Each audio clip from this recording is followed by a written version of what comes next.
Wendell. What's up, you fish freaks? Welcome to episode number 148 of the KFO show, Kayak Fishing Obsessed. My name's Daren with Wendell Fishing. I got my co-host Wyatt the Hammer Hammond riding shotgun tonight. Special shout out to Triple Scorpio, the latest Wendell Fishing YouTube member. Appreciate you. And Wyatt, I just hit 90,000 subs on YouTube. So everyone out there listening who's a subscriber, appreciate you. Thank you for helping me get there. We're 10,000 away from that silver play button. I'm pumped. Tonight, we got Rob English from English Fishing joining us. Rob's been around kayak fishing long enough to watch this sport go from a relatively simple paddle kayaks to the absolute machines that we are fishing out of today. So tonight we'll be asking the question I think a lot of kayak anglers are starting to ask: have fishing kayaks gone too far? We're talking bigger boats, more weight, motors, electronics, higher prices, and whether all of it's actually making kayak fishing better. Plus, we'll be breaking down the dog days of August. But before we bring Rob in, a quick word from KFAST, the sponsor of the show, Kayak Fishing Advanced Safety Training. Now, kayak fishing is incredibly fun, but the water doesn't care how experienced you are, how expensive your kayak is, or how good of a swimmer you think you are, right? Conditions change, equipment fails, people make mistakes. That's why Chad Hoover and I created KFAST to help kayak anglers better understand PFDs and weather and cold water and reentry, emergency preparedness and situational awareness, and really knowing when conditions are beyond your ability. So the certification is just $25 because we want safety education to be accessible by every kayak angler. So go get certified today at kfast.co. Now, my favorite segment of the show, which we haven't done in a while. Does Wyatt still have a job? I can't pay someone to do that, so I got to sing it myself. So I apologize. You gotta get one of the buttons that says that. I know. I got my buttons out today. I got the money button, I got the goat button, and I got the height button. Come on, Wyatt. Do you still have a job? I still have a job right now. I'm starting to think it might be a different question. Might be a different answer in month and a half. Maybe. Hold up. Is this like you're doing, or like you like you getting pulled in some more meetings on the regular? The universe is doing here. Oh, the universe. Oh my gosh, folks. I don't even know what that means, to be honest with you. So we'll see. We'll see what happens there. You had a good week, brother? Oh yeah. That's a awesome week. Been practicing for the Bass Championship. Had a couple of days off, went and pre-practice for that. I was out fishing today. So that's how winners win, folks. They pre-practice. No practice, triple practice. Every single day I have off that's not within the off limits for the championship, I will be on Lake Murray.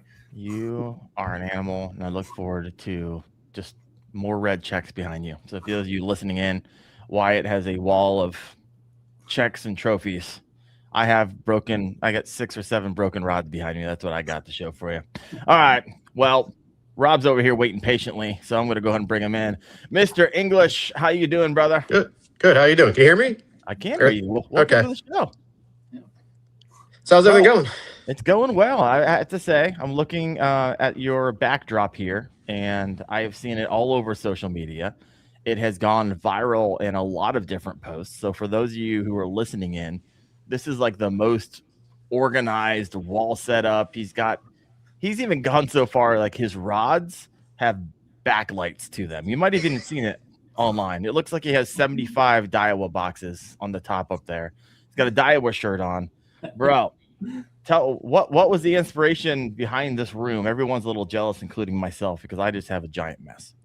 Well, I've always had this as like my tackle room to work in, especially in the wintertime when it gets colder out. I only have a small shed for all my stuff. Most of my kayaks sit outside, actually, so this is a place to like actually work in with warmth. I built a sink and cleaning table on this side where I'm sitting at. I just wanted somewhere to be my space. And we had the dogs. When I saw you at ICAST, I came home that Saturday, had to put my one dog down because he was 15, old. Sorry, man. So this is part of that coping, I guess, was redoing this room, turning into my tackle room and doing filming, video, things like that. Just have a nice, clean setup, and it's just nice to have. It's nice to have that as a place for yourself. Yeah, no, it looks good. My place for myself is pushing the cars out of the garage, and then I have a workbench there every once in a while. And I got my office down here. I got the podcast room, which You guys never see like what's over here, but it's a giant mess. It's full. I was about to say this is my corner. Yeah.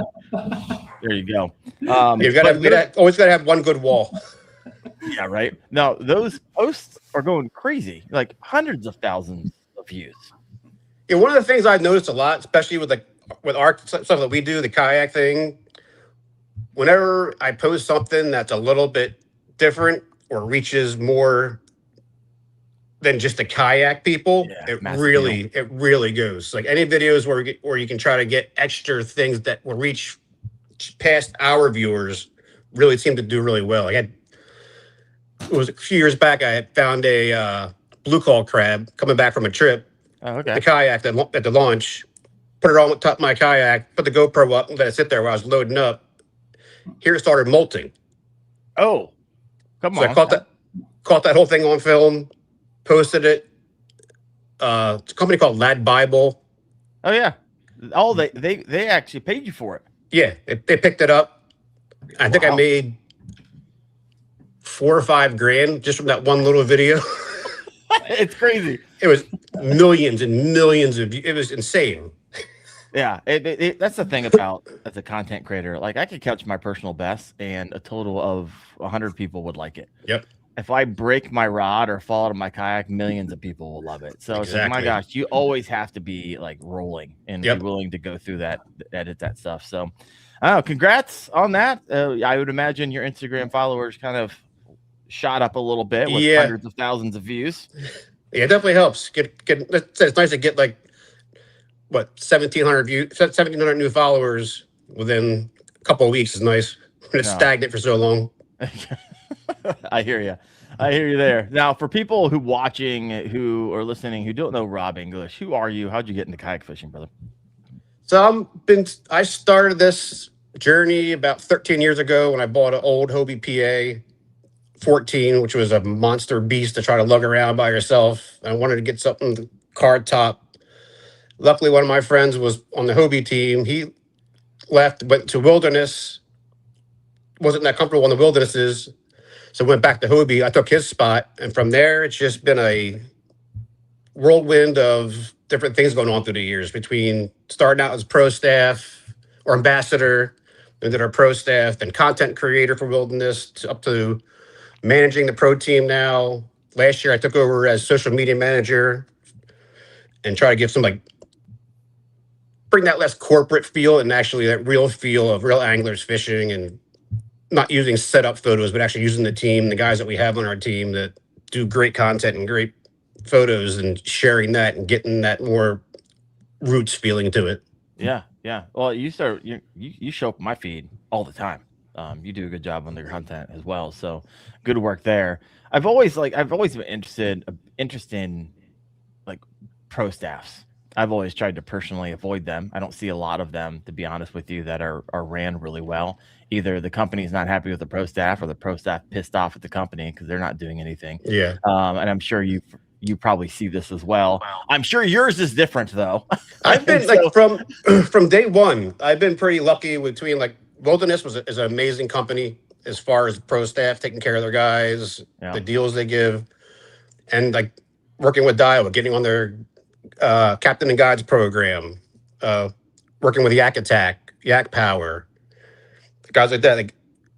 They're actually developed pro staff teams that are going to support their product and push their product out. And it's not like, oh, here's 10% or here's 5% off in a code.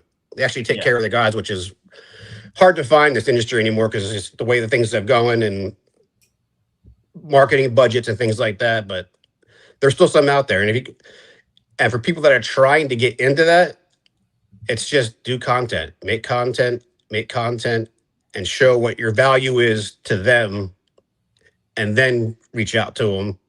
Yeah. It made a big deal for me, making my English angling, dedicated Facebook page, dedicated Instagram page, not your family and all that photos. I share some of that stuff with my kids fishing and things like that every now and then, but it's showing them that you're serious and this is what you're trying to promote. Really helped out in my journey with it for sure.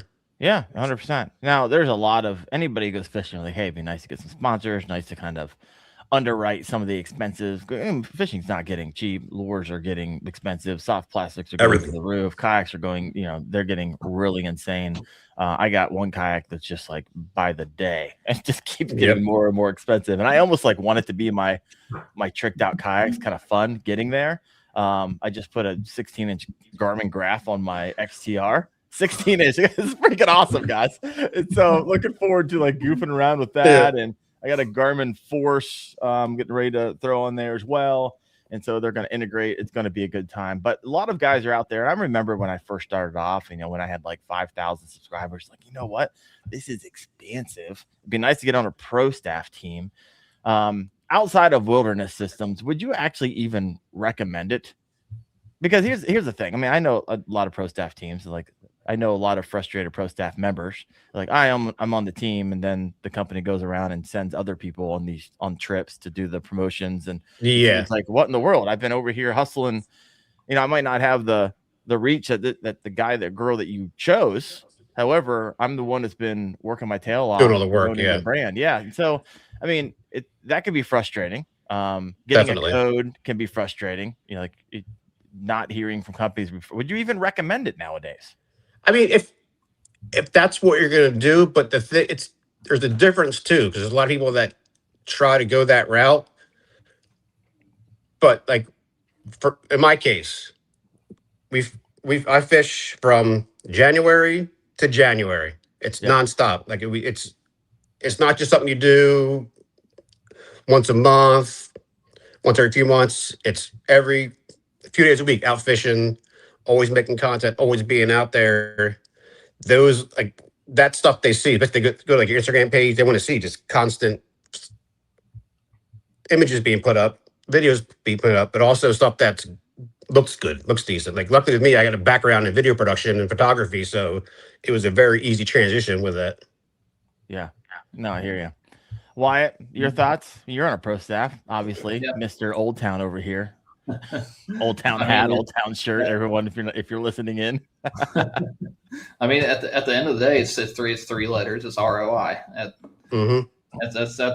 what it is. A lot of these companies are businesses, and they have to run the business. And if somebody comes in, I have 100 followers. I post once every 6 months. I want to go. I want a free kayak. Like, it just can't happen. Like, you've got to be a salesman for yourself, a salesman for the brand.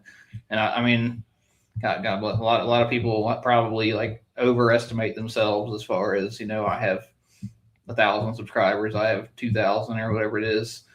It's a lot of, like, you've got to put the brand out there, you got to put the company out there. Like, it's a lot of work. It's a ton of work. Yeah.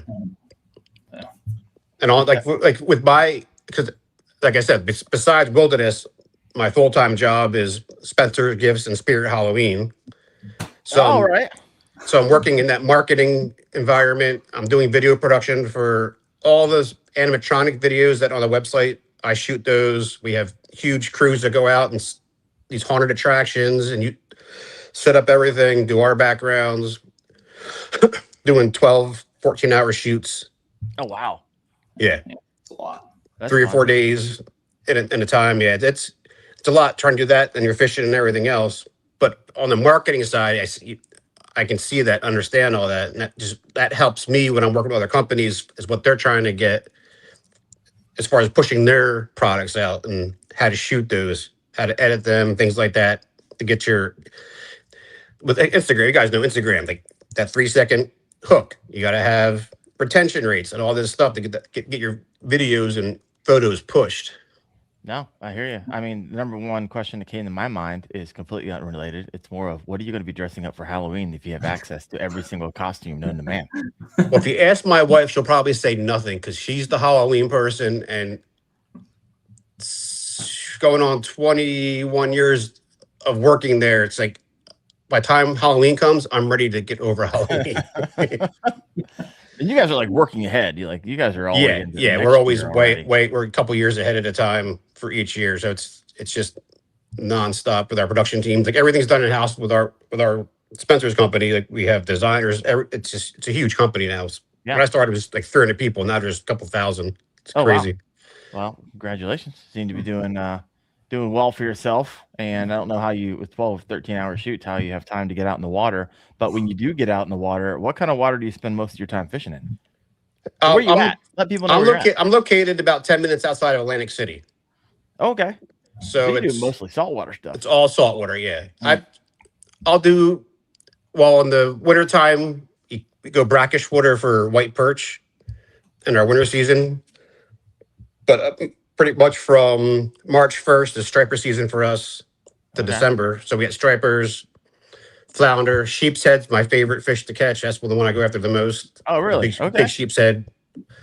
Because they're a little more challenging. You're up in the bridges and fishing in rock jetties and currents and a bunch of crazy stuff you probably shouldn't be doing, but it's what makes it more fun. Like freshwater fishing, it's just you kind of just go around looking for fish, catch a bass. Yeah, get a nice one, but your life for. Yeah, that sounds sounds good. Now, so you're fishing wintertime, right? So when it comes to safety, because I get this question a ton. And obviously, the photo that I put on this thumbnail is you, and I think it's a coquetat. Is that what you're wearing? Coquetat. So walk us through, like, if you're going out in the water near freezing, like, how are you prepping for that in case you go in? And have you gone in the cold? Actually, I've never gone in at all.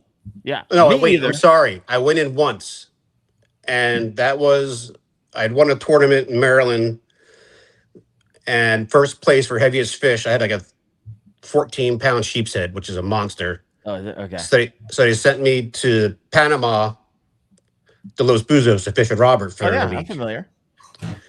So went out there with Robert. I caught something, and he picked it up.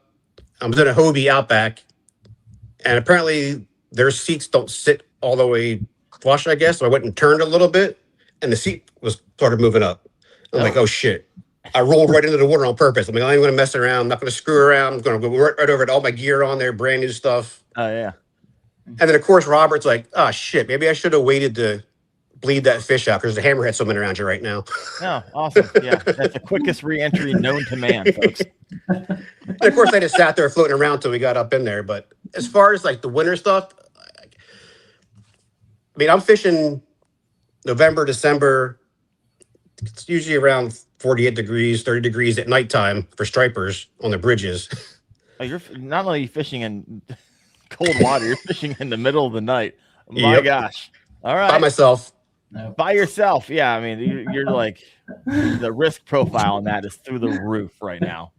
But when I'm out, it's a couple layers of socks. I got my Coquetat full semi-dry suit. Just because the neck's so much more comfortable, usually gonna be over water. But I mean, when some of the weather's nice, when I'm fishing in, I tell people the dry suits at PFD are there for when the rescue guys come to find you. It makes their jobs easier. My mom's she does works for the rescue dive team in the town down the street from us. Oh, really? Okay. So they do recoveries and things like that. So that's why that's kind of my little joke. Like the dry suit's what you can find your body because the water's 28 degrees when we're fishing. Good night. 32 degrees. Yeah, that's cold, man. Yeah. I love it. So how do you fish? Like, what are you fishing? What are you using to fish for? The sheep's head's the black and white ones, right? Those are the ones. Yeah, the big striped fish. Yeah, I know what stripers are. They got a whole row of teeth on the front, and then they have. If you open their mouth, the roof of their mouth is covered in molars. Yeah, I've seen them. They're freaking weird. Yeah, what we use is how do you hook that thing? You use a 1/4 ounce bottom sweeper jig, and live sand fleas. Oh, okay. I pulled. So the sand flea. Yep, I've seen them. Between the sand flea and the jig, kind of like takes some of the buoyancy out of it, and just get up into some pilings, bridges, drop down about 5-10 feet, and work around those areas, and just whack them. Then you got to pull them out of the structure, which is the fun part. Okay. While you're also in current that's doing 2 miles an hour or something like that, depending upon the weather. All right, I'm curious how you keep your kayak in place. We'll get to that in just a second. Like, you one of the guys that like scrapes the pylons to like kind of chum the water type of deal? Is that every now and then? A lot of guys do it. I just know the spots are usually hanging out with because years of fishing the same areas, you kind of get it figured out. Yeah, where I can just drop down and pick one or two up. Yeah, there you go. I like it. What are you laughing at, Wyatt? Well, sheephead. It's been a couple of years, but that's some fun fishing. There's some real, like the biggest one I've caught was like 8 or 9 pounds, but it's like if a bluegill got to 10 pounds, like they'd rip your arm. Yep, yep, exactly. They're just like where we're at. The current's heavy. Yeah, got fast water, and the fish are just the way they're designed. They just pull. It feels like sometimes I'm like, what is on my line? Like, is it a shark? Like I can't tell. Sometimes it'll start ripping. Yeah. So when you're fishing for those, what do you accidentally catch sometimes? Like what are all the species that you could catch or do? On that same exact setup with a sand flea, it's striped bass, flounder, sharks. What kind of sharks you got? In our bays, we got brown sharks and sand tigers. It's mostly brown sharks, which get to about 5 feet, 6 feet. Good night. And of course, with us, like until about August, we kind of stopped doing it, but we'll run a dive hook with our flounder on it and just throw it over the side of the kayak, keep them in the water. Once around August hits, you start getting a little weary because, I've had 2 or 3 times you get a big brown shark comes up and just rips it right off your kayak, spins you around sideways. Videos, they do well. Yeah. Like I said, it's more things to keep on your toes. Yeah, there you go. Oh, my goodness. That's wild. That's a lot of fun. I've never caught a sheephead before, so maybe I need to get over your way. Yeah, come up this way. You're over in Northeast Ohio. Yeah, yep. That's not that far. It's really not. I could probably be there in 8 hours and have a good time there. Wyatt, you can come up. We can just go catch a bunch of sheephead in freezing water, and it'll be good. I have been talking to so many people the past week or two that every friend that I have that fishes saltwater has been coming by the store, and I'm like, because it's always championship season, so I never get to fish the fall saltwater like Kings and all that, and I'm like, I really want to go out there after talking to everybody every single day. Yeah, bet. Because they're telling me the bull reds are running right up in the new and everything, like 40, 50 inchers. And yeah, we had some nice ones last year. I had some huge bull reds up at down in Virginia. Yep. Oh, what I love about salt is being that I live in Ohio and don't fish it very often. Like when I went to British Columbia, I think that's where I went. I have no clue where I went. Anyways, you just drop a line down. You're like, I have no clue what I'm going to bring up. And I brought up probably 12 different species. Yep. All PBs, because the first time I ever caught them in my entire life. Like I'm all on PB day. And it was just wild. I was like, these fish they look so weird. I was picking up lingcod. I was bringing up Amazons. I was bringing up all different type of variety of rockfish. It was insanity. And so that's one of the things I love about salt. I know if I throw something down here in Ohio, picking up a bass or a catfish. Yep, exactly. That maybe a pike from fishing the rivers or a smallmouth, but it's not the variety you get with saltwater, and I love it. So when you're out there, now, at the beginning of this show, I actually took a note. I wanted to forget it. You're like, hey, all of my kayaks sit outside. And I love that it ended with an S. I'm not the only one who owns more than one. People all the time are like, how many kayaks do you own? How many do you own? I have 8 right now, and that's like I can't do 9, so I end up like selling them out, and I keep my favorites and I run with them. And some of them are simply reviews and sales. Some are for the river, some are for adventure fishing, or really light, and I drag them through the woods. Other are tricked out with 16-inch graphs and everything in between, because I get a lot of questions. People always ask me, hey, what kind of, I'm this height, blah, blah, blah. And they list off 3 random pieces of information, expecting me to give them a recommendation on a kayak. And sometimes I can. A lot of times I can't because there's too many variables, but that's why I have so many. I like to be in them so I can help serve the community some.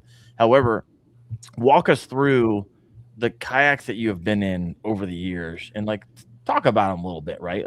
Were your favorites? Which one have you sold or got rid of that you wish you didn't? Which one are you in now? And then, of course, kind of wrap it up with the wilderness systems and some of the latest and greatest that you were showing off at ICAST. So let's see. Currently, I got rid of 2 this summer, so I think I'm down to 8 now, maybe 9. I'm not really even sure. That's what I'm talking about. On top of that, and I got 2 hulls back there from my Tactical Pro demo that we worked with. The one that you were showing. Yeah. Yeah. I mean, you probably don't have a lot of space in your backyard. You live in Atlantic City, right? So It's outside. I'm outside Atlantic City, so yeah, we're on in a small property, but we're in the woods, which is nice. So you can shoot your guns and deer come in the backyard and take the kids on the dirt bikes. Got it.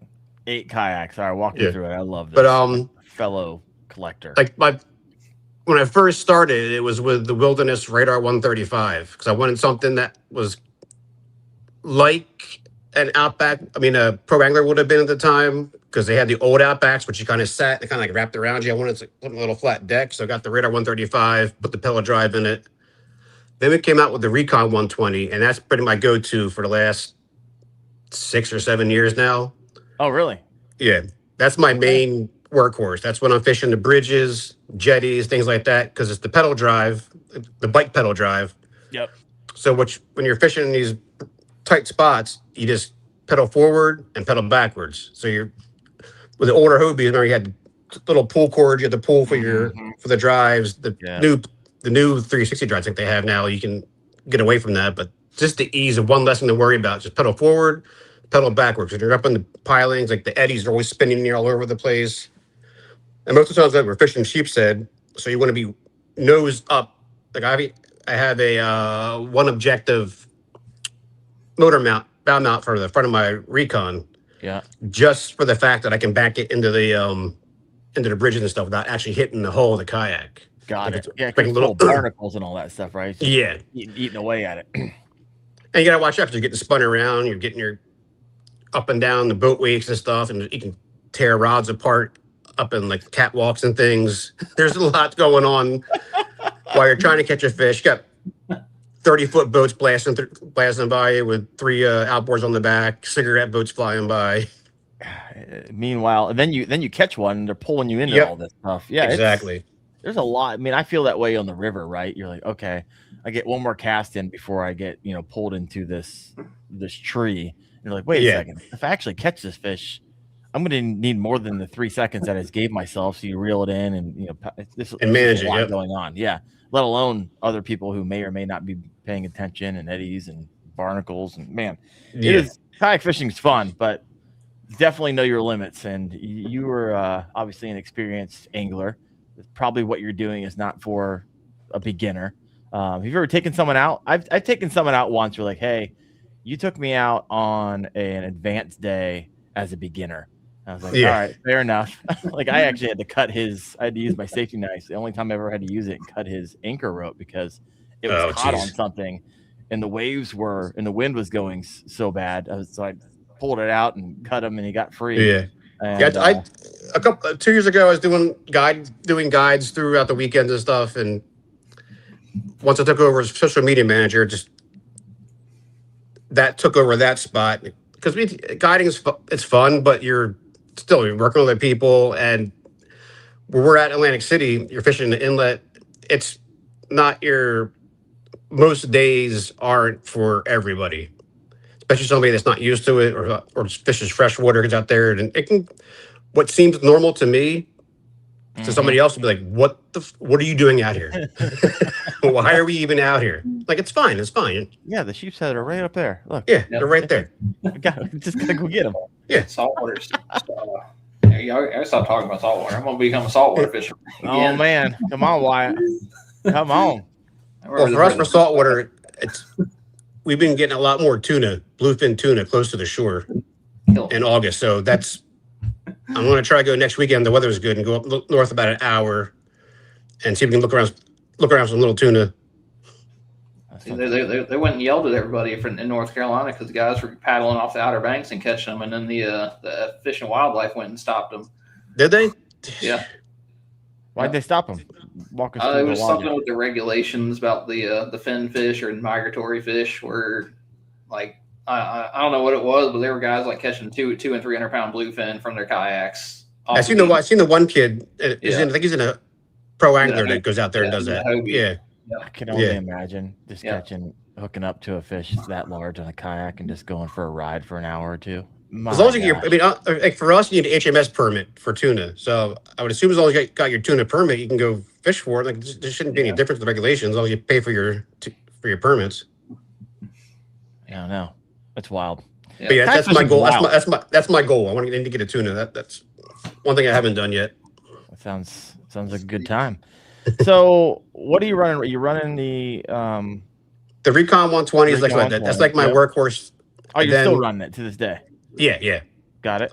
And then we had the Tactical Pro 128, which is our big kayak. That's straight motors. So I got the Torpedo ultralight on the back of that. Okay. I still have my XI3 for the bow mount. Yep.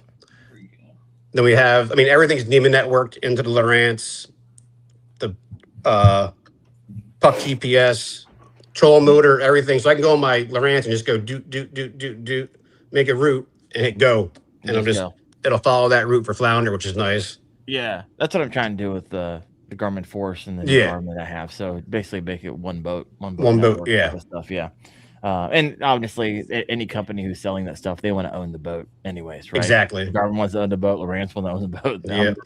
Everyone wants to own it. They come stock with the Old Town. the autopilot.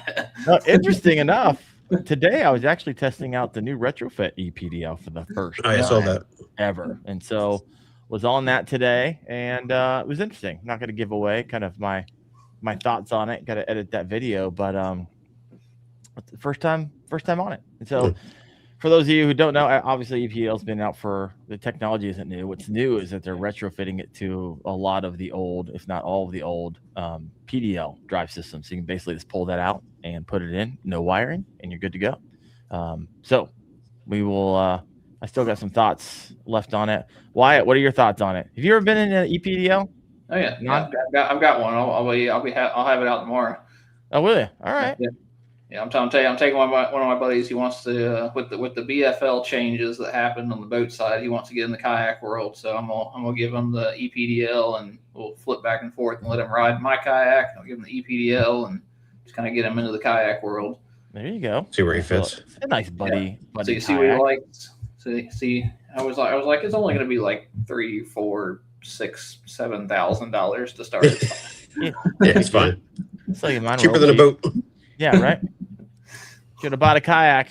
But I need to go find his social media and just write that for him. So I'm not familiar with I don't really follow a lot of all of that stuff. What's happening that makes him want to come to the promised land and upgrade to kayak fishing? The BFLs are going to a team format now, I guess, because the co-anglers were getting shut out with forward facing. So now it's 2-man teams. And if you don't have a 2-man team, you can fish as an individual against the teams. But then if you do make it to the if you do make it all the way, then the boater goes to the FLW Cup and you have to go to the All-American or something like that. So you're like, it's child. Not being they raised entry fees, went up to like $500 per team, and there's some other changes, but so can you imagine being a co-angler when the main angler's on FFS? You just basically be like this. That was the last boat tournament I ever fished. Is we were fishing in 90 foot of water, and I was staring at the back of the guy's head for 8 hours. Yeah, and he doesn't give a rip about you. No, we're in 80 foot of water, and like, what am I gonna do? 80 foot of water, just sit back there and get ready to grab the net every once in a while. Yeah, my goodness, that's wild. Rob, the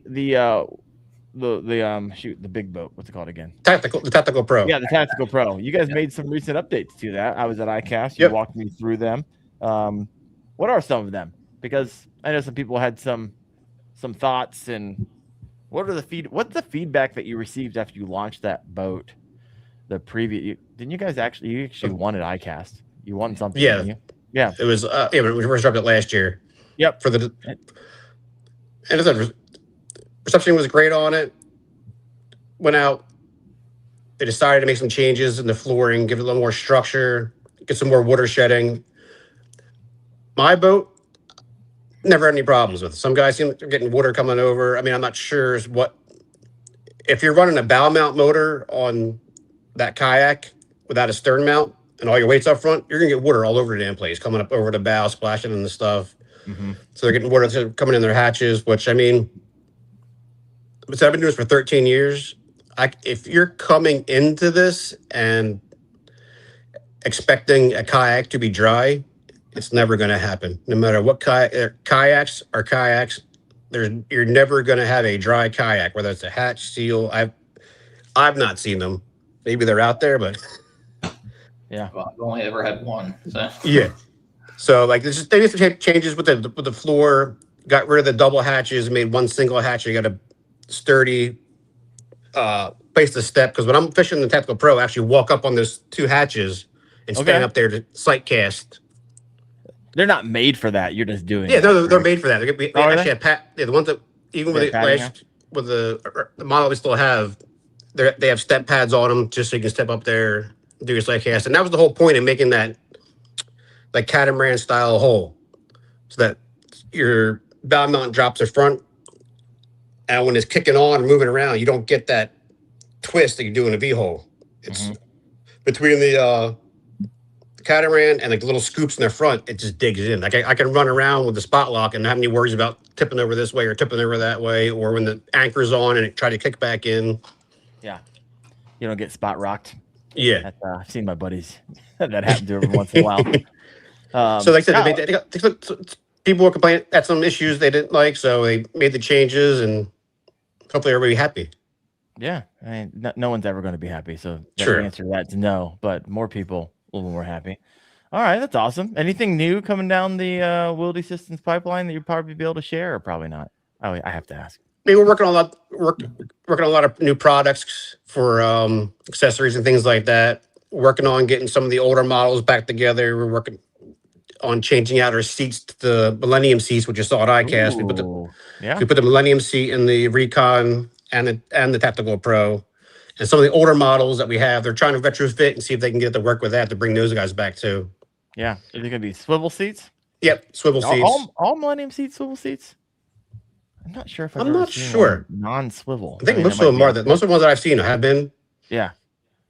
Yeah. And when I was up in Canada doing the Pike trip, which dropping all the photos this week, but man, we had Millennium seats on those Lunds as well. Mm-hmm. And so wildly comfortable, and we were slamming through the waves. And so they actually had like little springs for shock on the front. Shocks. Yeah. And so I was like, oh, that's interesting. I've heard a lot of guys like them, talk about them. I'd never seen them until I saw them on our kayaks at ICAST, but I hear a lot of guys like the seats, and they're pretty much a standard in the industry. So yeah. I got some comments over here. Let's go over here and check these out. No, New Canoe Flint does not have a swivel. So thank you so much, Dan, for letting us know that. I have never been into Flint before. I'm actually going to go pick up a U10 next week from Raccoon Creek Outfitters.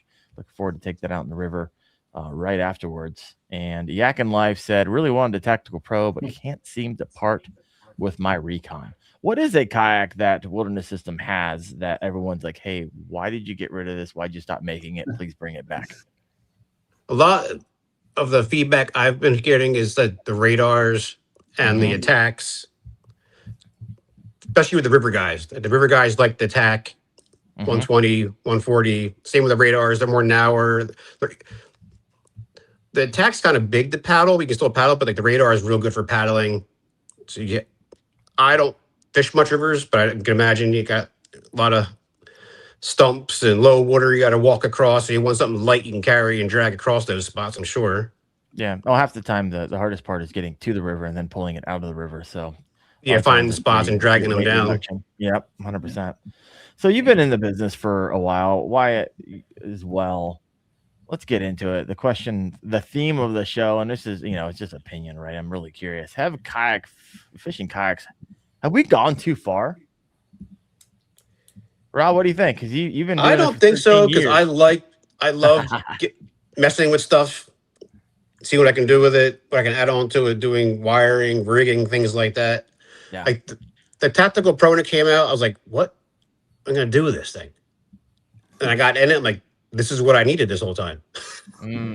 Because we're at, especially doing like flounder fishing and things like that, my area, most of the launches or boat ramps and things like that, you're going about 2-3 miles before you even get to the spot you want to start fishing at.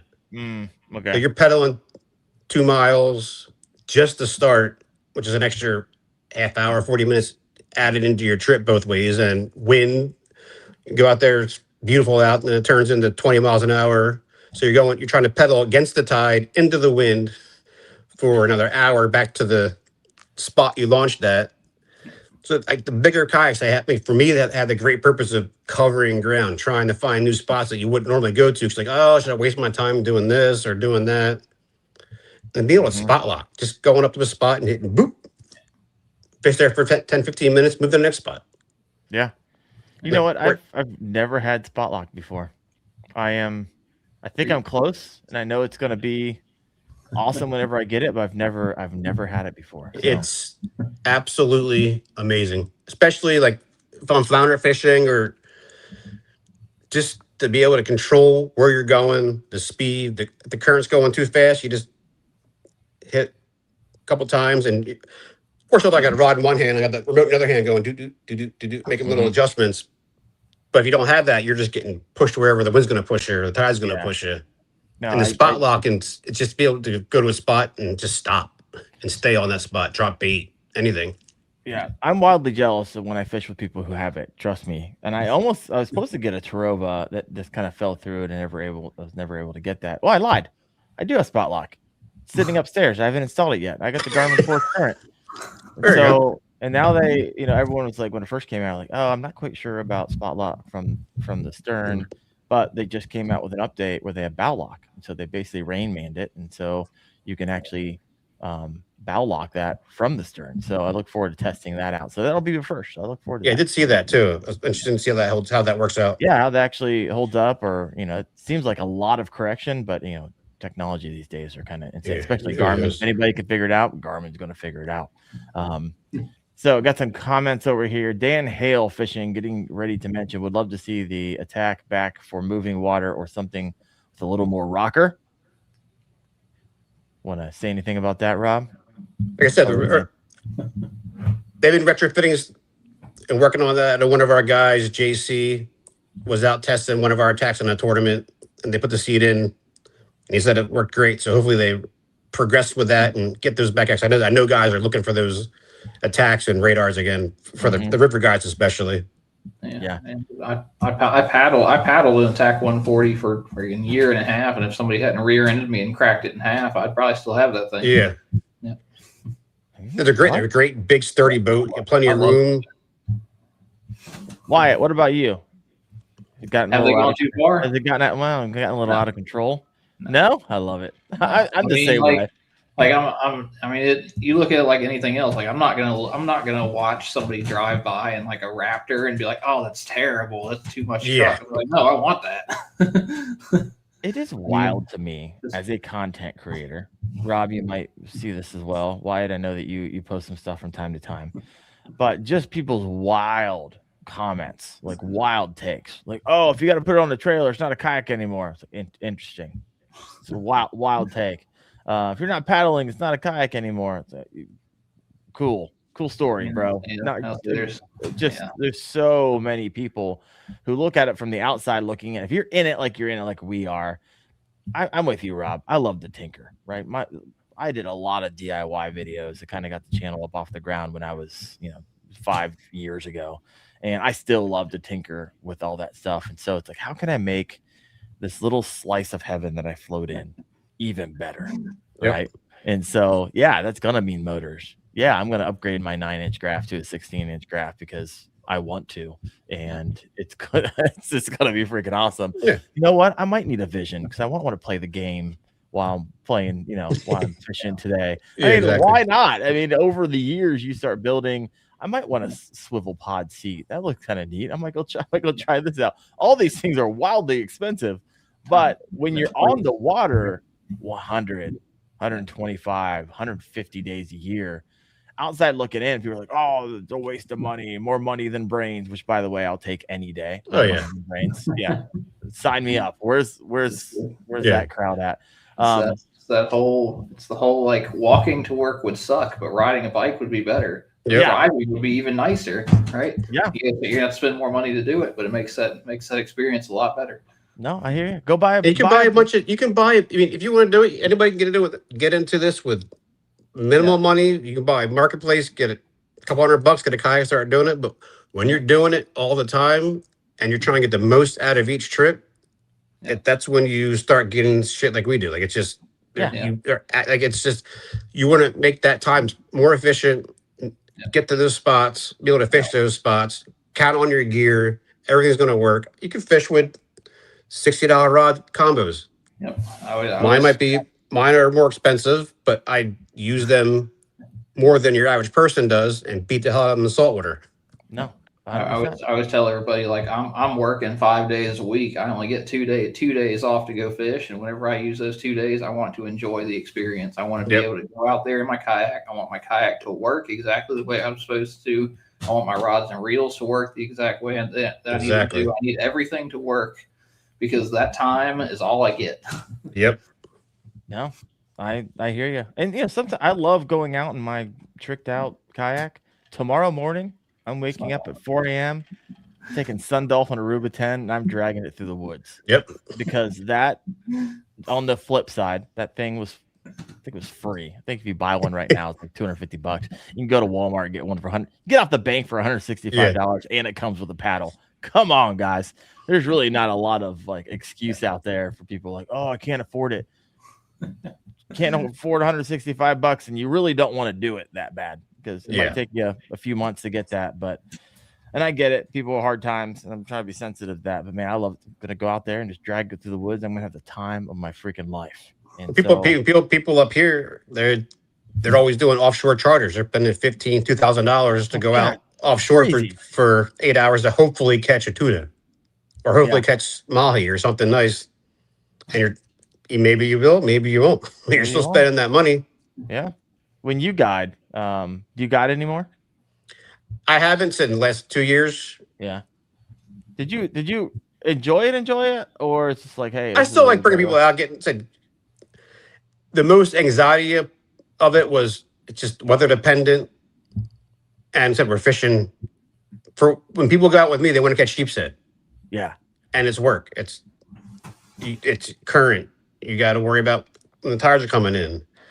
What the moon is, you got a lot of safety to worry about when you're responsible for another person in a place they're not used to fishing around. Exactly, not used to fishing by, and so I can imagine that's probably wildly stressful for you. Yeah, and if where we're at, you fall the kayak, it's not like you just get back in the kayak. You're drifting anywhere from a mile to 2 miles an hour in the current. Yeah, either out into the ocean or back into the bay, or into the bridges or into whatever stuff. So that can get a little nerve-wracking. Bridges are not soft. No, they're not soft. And get stuck in them, get stuck in all the pieces that are broken underneath of it and things like that. But for me, like kayak fishing it's relaxing, and that chaos is even more relaxing to me for some reason. I used to race dirt bikes, snowboard, all that stuff. When people ask me, this is a good one. I have not broken my skull, my neck, my back, or my femurs. Okay. Everything else has been broken. Oh, good night, bro. Both legs, hands, feet, toes, pelvis, collarbone, ribs, fingers, elbows. You got an adrenaline junkie over here. I didn't realize it. Just a mess. So kayak fishing, like, I'm not going to fall over and die. Today. Yeah, when the bar is that low, I'm not going to break a bone today. Yeah, I can see how that can be. We used to, like in the wintertime when we were younger, we go race dirt bikes and then go surf afterwards. Hurricane season comes, we're out surfing, and hurricanes in November, October, water's cold. Oh, how many times am I going to die? But it's like, it's just water. You're just going to hit the water. Yeah. It's not like you're jumping 30 feet in the air, landing on the dirt, or another bike landing on top of your back. Sounds like that's happened a few times to you. Oh, yeah. So, swerving back to kayak fishing and fishing kayaks, what's a modern feature that you really feel that's genuinely made kayak fishing better? Like, what's one that pops in mind? Or maybe it's just personal to you, Wyatt. This could be you. If you guys are listening in, I also want to hear from you if you're listening in right now. Do you feel like kayaks have gone too far, or are you like us? You just love to tinker, and hey, it's as personal as you want them to be. Let us know in the comments. But what's a feature you're like, oh yeah, when that came out, I use that like every day. For me, it was a spot lock. Just having the ability to have spot lock, and then getting like all my yak power lights on, so I can go at nighttime, hit spot lock, turn those green lights on, and it's just all the back bay, all the bait shows up, start hanging Oh, out. yeah. Then the bigger fish come in, start catching the bluefish, stripers, things like that start coming around. That was one of the biggest things that I enjoyed the most once I had that set up. How long does that take to set up? By the time you get there, you spot lock, you turn the green light on. How long does it take until the bigs start rolling in and start chasing that bait? Bait's in there within minutes. Oh, really? Minutes? Okay. Yeah. How long does it take for the predator fish to kind of? You'll start seeing them come in if they're around, within like 20 minutes. They'll start popping up. You hear them splashing around and see them. Every now and then you see a bluefish go cut by through the green light, chasing the bait. Yeah. You got little crabs coming in, blue claw crabs coming in. You got shrimp coming in. You got killies, minnows. It just lights the whole bay up. It's crazy. Yeah. Are those lights? Do you have those lights like underwater, or are you just shining them down? Just on the side. They're just on the side of the hull. They're above the water line, but the green lights are so damn bright. Yeah. No, that's awesome. I've never tried that before. I only go night fishing like 3 or 4 times a year. I'm usually on the move. I don't like spot lock or anchor down and throw green lights down, but I could see how that would work. But that's a quick setup within minutes. Yeah. You have a smorgasbord. That, and so when I have the lights on, fishing the bridges, kick the lights on, you can see where your line's cast in, because mostly under the bridge is completely dark besides the shadow lines for the lights. So you can see where you're hitting stuff at. That makes things a little easier instead of just guessing how close you are to the side of the bridge where you get caught up in the pilings. For us, a lot of the fishing's nighttime. Fishing for stripers, under light structure. Okay. Flounder's okay, but it gets boring just looking around for flounder to me. Yeah. I like to be casting, like constantly moving around, constantly doing something. I don't like trolling. I don't like doing any stuff. Have to be some type of active skill involved. Yeah, exactly. I'm not a big fan. Wyatt, how about you? What's the? Gotta bring it down here and have you troll for kings. I do that in Lake Michigan, not in the kayak. Definitely could. But you hear a splash, you turn around, there's a kingfish like 5 feet in the air with the bait in its mouth. It'd be fun. It's just, my goodness, I don't know. I could do it once, but it's not something I want to do like all the time. Wyatt, what about you? What's that one? I mean, it's kind of a holistic thing of like kayak companies starting to design kayaks more for people to build off of. Because I mean, you look at kayaks of 10 years ago, and you got a hull, and maybe there was a track mount on there. Everything that you had, everything you had to put on there was manufactured yourself. Like the track system that I don't know who designed the track system, but that track system that you see on all over the place that just allows for the interchange of parts it's changed the world. Once you have that on there, you start getting kayak companies that are listening to the people that are fishing out of them, and just make kayaks where you can just kind of do whatever you want. Allow you to tinker a lot easier than having to drill holes and things like that in your kayak like you used to have to do. Yeah. I think something I use and I love, I mean, it's the evolution of the angler, right? So when you're a paddle kayaker, you're like, oh yeah, I love paddling, it's fun. And then you get a pedal kayaker, like, holy crap, I don't ever want to paddle again. And then you get a motor, you're like, what the frick? I don't want to see another pedal kayak in my entire life. Then you get foot controlled steering, you're like, what the frick is going on? This is amazing. You can just basically drive with your feet for the next 2 hours and not have to take your hand off your rod. It's just the evolution of it, and comfort and graphs and forward-facing sonar, and just kind of all that interplays together. And it's just fun. You know what I say? It just made me think of this too, like, especially with the Tactical Pro and things like that. Like, it's becoming more like as a drum set, so you can put all your stuff wherever you need it. Yeah. And be comfortable in it, and you don't think about it. You just do what you want to do. Yeah. And your body just fits in there naturally, and you get your foot steering, so you can steer with your foot. You're just focused on fishing, not worried about all the other stuff. Mm-hmm. Yeah. I mean, do you think, and this is interesting because you got companies like New Canoe, and that's kind of their DNA, right? We're going to create the blank canvas, give you the most track any other kayak company out there is going to give you, and let you build on it. Now, that's one strategy. It's a more expensive strategy because They basically give you the blank canvas. Then you got other strategies where, like, I just got a Camino Journey Outpost, which the review's landing this Thursday on that. But it's like, it's defined. Like, there's not a place on that kayak that isn't utilized or thought through for somebody's type of fishing. However, there's some track, right? You can fit some stuff on it. However, it's pretty already set, right? You're buying a premium priced kayak for a specific way of fishing. Do you think companies are going to start leaning more toward the open deck layout and allow people to have? Is that what people want, or do you think people want specified kayaks and they're just going to happen to pick the one that best fits them and the waters they fish? Because that's two different strategies coming from companies. Say time and place for both. Like, I mean, if you're fishing every single day, then you want to change stuff. If you go out there once a month and having something that's preset is, that way you don't have to think about it. So if you don't think about your kayak for a month, or you just want something where you can just take it and throw it in the water, that's the way to go. If you're out there every single day, like, I want my net in this spot, I'm going to put a track or put something that I can have the net there. I want my board right here. I want my phone in this position so it's ready to go. Like, I like being able to change everything. But I mean, if you like simple, if you don't want to have to think about it too much, then might be the way to go.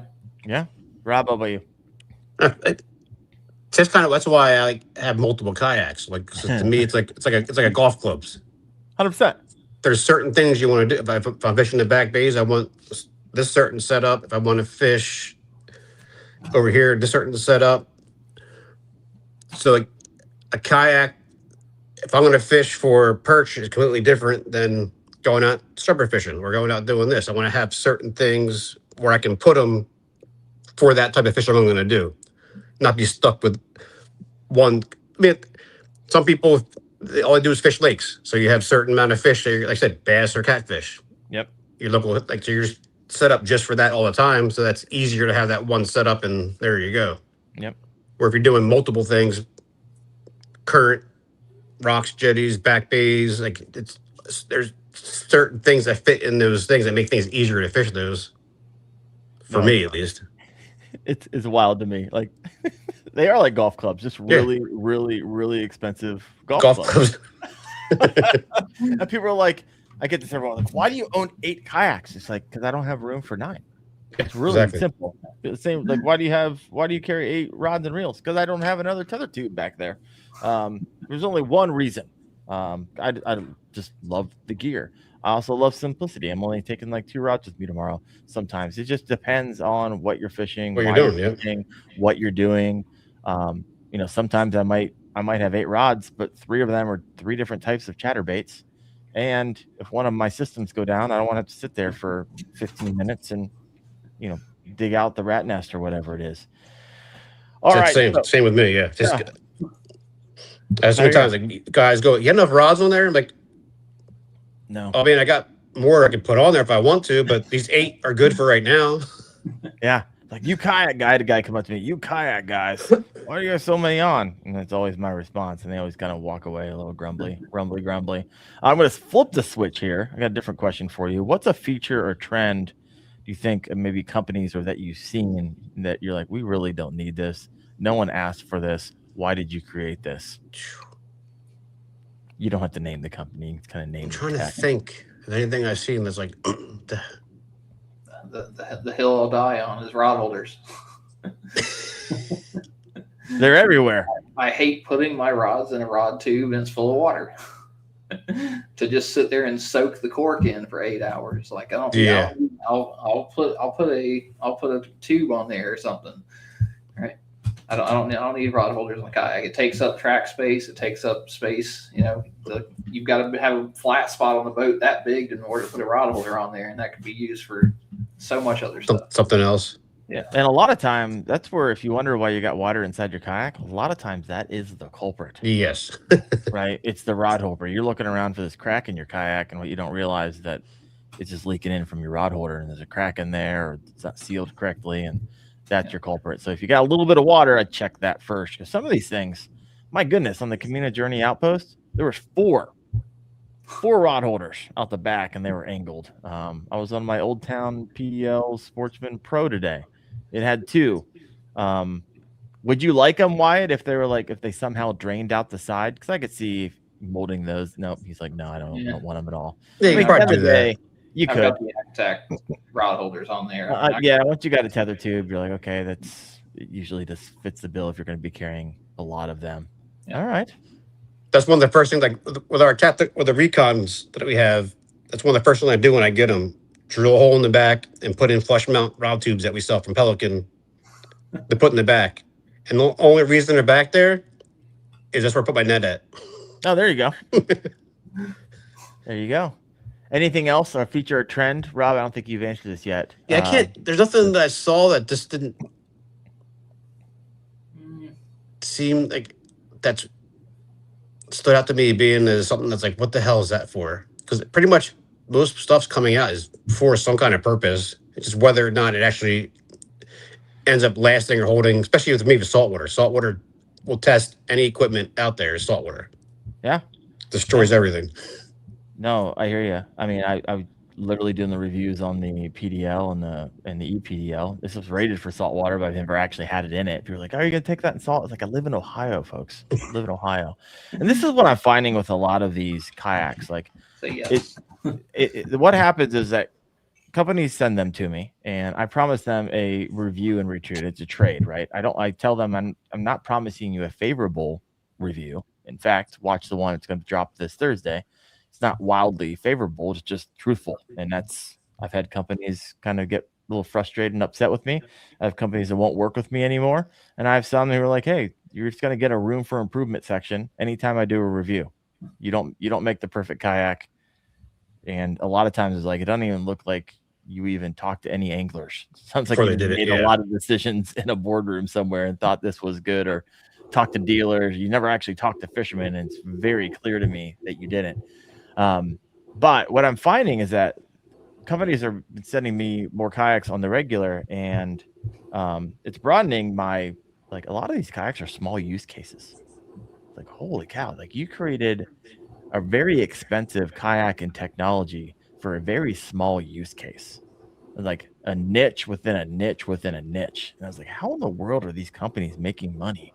That's the hard part right there. Yeah, on these micro use case kayak setups that I know that they have millions of R&D into. There's not enough of us out there, like for a business model around this. So I don't know if you guys, Rob, if you noticed this, Wyatt, if you've thought about this at all, or looked at some of these kayaks coming out, because man, it doesn't seem like there's a huge market for some of these things. Yeah, I agree. There's a couple of things coming that I've seen come out that they're good intentions, but they still need a lot of work on as far as what they're going to do, how they're going to do it. And then that's the thing, like, your new company, but have you had guys on a team or bring guys on from a team to actually use these, how they're going to be used on a daily basis and how they're going to hold up. Yeah. So if it's like, you need actual on the water from experienced people to understand, well, that's not going to fit here, or that rod holder in the back, that's not accessible. It's hard to get to. Like, that track here is not going to be good enough for this, or sturdy enough. If I'm trolling, is this going to hold up if a big fish pulls on it? Like, computer models and AI can do a lot for you, but you can't get that actual on the water experience of how it's going to hold up, dragging across the road, dragging it off the truck, taking it to launches, down the ramps. Yeah. Smashing it into rocks and bridges and pilings. No, I hear you. I mean, Wyatt, I love Old Town. I had the EPDL retrofit out today, and I was like, there are 4 things that I'm like, what? It took me about 30 seconds to see them through starting that thing up. Yeah. Like, where's that feedback? Like, my goodness, where's the feedback cycle? Because as an angler, I was like, these are things I need, but I don't see them. Why aren't they? Yeah. Why are they coded the way that they're coded? Anyways, We'll get into that some other day. Here's we're already at an hour 10 minutes. See, Rob, I was telling you, sometimes you get to an hour and 10. I was like, how do we even get here? So if you got a question for Rob or Wyatt, go ahead and throw that in the comment section. We'll be answering some of those toward the end of the show. Here's a question for you, right? Obviously, Bonafide came out with the Bonafide XTR 140P. It's essentially a motorized kayak with almost like a backup pedal drive in case you get stuck. So it's a really expensive backup redundancy there, but the thing was sweet. Essentially, they took an XTR and it seems like they stretched it out a bit. I'm not gonna lie, I had to get into it. Just more room. It's like the XTR that I have. But like we're getting to the point where the molds on these kayaks, like I know the ovens out there that cook these things. I've been at big adventures. You're not gonna get many more inches that's going to fit in that oven. Legally, you can't get much. You can't get much. I mean, once you hit over 14 foot, you turn into a whole different classification. You do. So you got that, and you have just simply the ability of the ovens that are available out there to cook larger boats too. So the question is, do you think that industry eventually swings back to lighter, more simpler boats, or do you think it just continues to get built out? Right, we got Camino Journey coming online. You have the Masa 128 97 coming online from Voya X, and that's getting some initial positive feedback. There's another company called Wild Nova that's kind of keeping their cards close to their chest that are coming out with something. You can go to wildnova.com. No clue what that is. I was actually supposed to review it when I was down at ICAST, and they pulled the plug on that because they weren't ready. But I had to sign things like you can't take photos, can't take videos. We just want feedback. It's like, okay, I appreciate what you're doing as a company. Just let me know when you're ready to move on that. And so you got new kayaks coming into the space. It's a log jam, right? And there's not a lot of openings. Maybe on the entry level, some companies could make some more entry level fishing kayaks, but that mid tier 700 to 1500 to 3000, it's a freaking log jam. There's so much competition there. It's insane. So what do you think, Rob? You're in this business. You run a pro staff. You have conversations about this all the time. What does the future look like for these companies, for the consumer, for the industry? I'm not sure. It seems like the last 2 years, there's so many more kayak companies coming out. And it's the kayak companies that are already established are doing their thing. And to try to come in and take away from that or hit that market where you're new, you don't have that brand knowledge, trust type of thing. It's got to be hard for them to get it out. And I said, if they're specified, most guys aren't buying a $4,000 kayak for the first kayak that just wants to go, I'm going to go try this today. It's more of, he left. He's like, nope, you're wrong. Yeah. He's like, I'm going to go get my $4,000 kayak.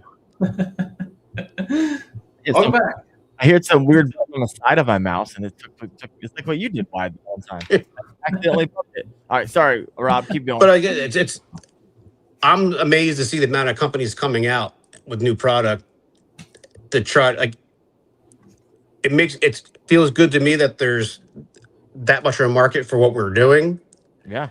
But at the same time, how as a new company are you going to break into that market? Because there's only a couple that are actually doing something completely innovative compared to the regular just changing what's already out there. Yeah. And it's interesting. You got FluxJet. They had something a little interesting and new, but a little hard getting out of the gate. Let's call it what it is, right? People ordered kayaks a long time ago, still haven't received them. Some are going out the door. Then you got the Voya X or some of those getting out into the wild. I don't know when they're actually going to be available. Wild Nova. You got Camino Journey coming in with inflatables and hard shell kayaks. I would hate to be a company coming online with a new kayak. I couldn't imagine all the hassle it comes to making one, two, shipping, warranty, hauls, cracks, dealers, and dealers are dying. It seems like by the day, and so it just seems like a terrible business. Yeah, that's the hard thing too, because especially these new companies, most of them you're buying them online, and I know from personal experiences that all the shipping companies out there, they do not care. They I don't care. they No. go from the truck from the factory, they go to the distribution center, and from distribution center, it's drag them across the ground, throw them in the back of the trucks. I've had kayaks come strapped to the side of the trucks up on top over top of pallets. I've actually only had I had my demo. No, after my demo, I had my production come in for the tactical, and the side rail was pushed in about 5 inches, where it was hit by a pallet or something. So, like, these new companies, like, is that even a thought in their head? Like, how are we going to get these to people? No, and it's a lot of times where it all falls apart. You could do everything right as a company, and then the shipping, just completely botches the delivery, and then of course the consumer's angry at the company. I actually had a good experience about one through. I had one coming through Camino Journey. I had to come to Eco Fishing. It was my outpost. It actually came like white glove delivery service. Thing was like wrapped in like a piece of carpet. It looked like it's like holy cow. Nice. So that was nice. Old Town delivered one. You can actually buy Old Town like on Amazon right now and have that shipped to your door. That one came in perfect condition. I've never had an issue of getting one shipped to my house before, but obviously I know people have, and it's really all depends on who it is throwing it around that day, or how good is that forklift driver really? Yeah. Is there going to be a hole in your kayak, or is you got to nail that one? You're never going to know. You never want to know. All right, I got some questions over here. Yak and Life said the best thing I've ever done with my recon is get a trailer. There you go. He says I need a lighter kayak. I can just drive around and toss around. I tell you what, it's a lot of fun.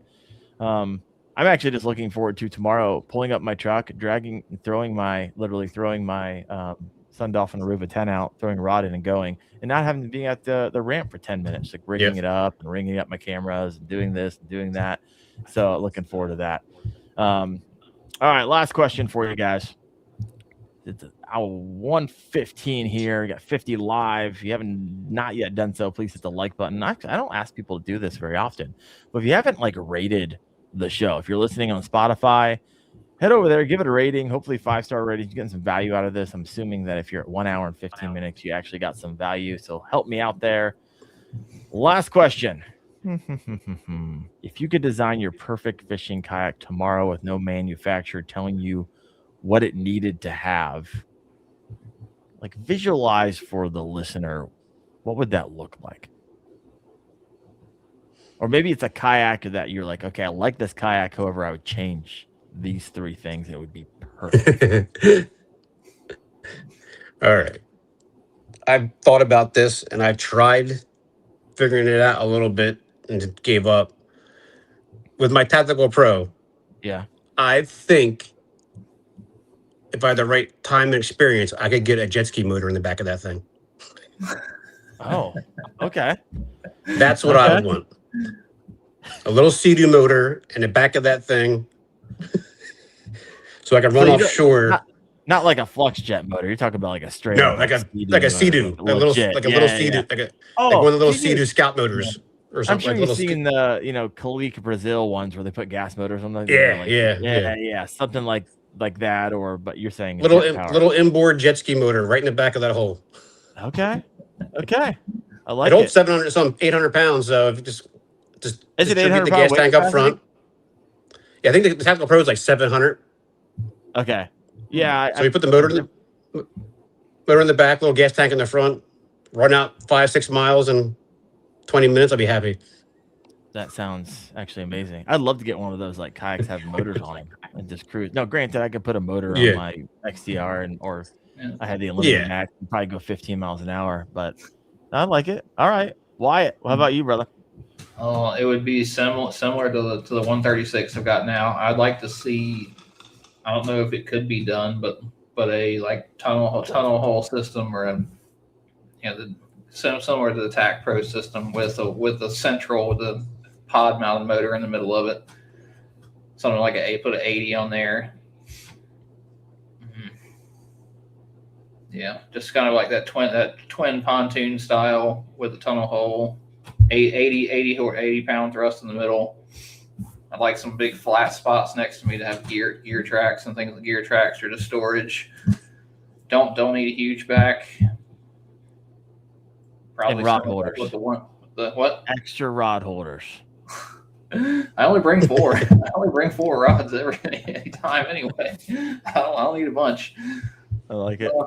Yeah, I don't need a ton in the back. I mean, it doesn't have to be super long. I think 13 foot's about perfect. I need it short enough where I can use the rod and run across the front. If it gets if I can't run a fish around the front of the boat, if I have to stand up and do anything that's too long. And fit in the back of a truck. Yeah. There you go.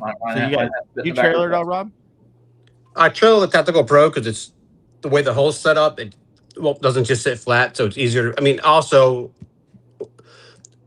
when I'm running it, I pretty much drive it loaded up. So I got the bow mount in the front, I got the torpedo in the back of the truck, but everything else is ready to go. So I just back up, put on the torpedo, and slide it in.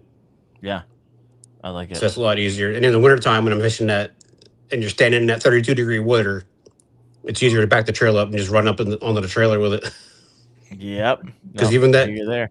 All that gear, as soon as you get your feet in the water, they just go. So why just go talk to Old Town? Be like, hey guys, this is what I want. What do they say when you tell them? They just laugh at you. Yeah. They say, okay, we're talking with the engineers. There's a balance between the engineers and what they can do and what I want. I was talking about, it was funny, is how could you get like 2 Newports 300s rigged up to run like dual outboards? Didn't they have some at ICAST like that? They had dual motors. Did they? Yeah, they had like a dual motor thing. I didn't get that chance to actually look at it, but I saw it from a distance. You can set up like the center console boats, put 2 twin outboards on the back of that thing. Yeah, freaking just run a cigarette boat, cigarette kayak. 5 horsepower on the back was the TAC 141. Yeah. I was like, what was it? I saw a guy with a 5 horsepower mount on the back of the TAC 140 one time, and I was like, Jesus. Send it, freaking send it. I love it. Well, Rob, last question here. What do you got going on? What we look forward to? I know where are you most active on when it comes to socials? Most active, it's just Instagram, Facebook, both of those. For our stuff coming up, it's just getting this room cleaned, finished up.